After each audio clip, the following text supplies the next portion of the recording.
Suspect sa patay sa loob ng isang salon sa General Santos City. At ito po ay nakilala na. Detalye na balita mula kay June Di Makota, Karis 19. Assalamualaikum, June. Alaikum assalam, Kuyang Angel.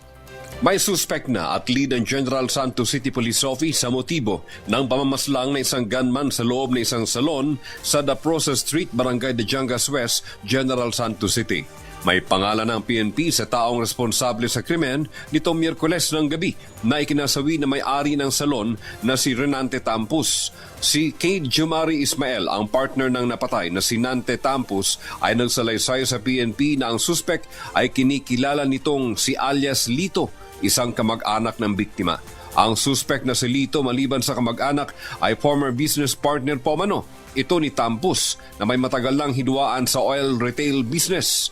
Hindi mano akalain ng partner ni Tampus na si Jemari Ismael na hantong sa pamamaril patay ang alitan ng dalawa. Magugunitang matapos masigurong nabarilan ng gunman ang biktima ay mabilis na itong tumakas batay sa nakuhanan ng CCTV cam sa loob ng salon.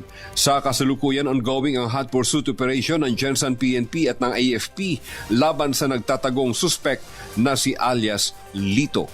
Mula sa Central Mindanao, RH19, June Di Makotak, DZRH, una sa Pilipinas, una sa Pilipino. Maraming salamat, June. Shukran.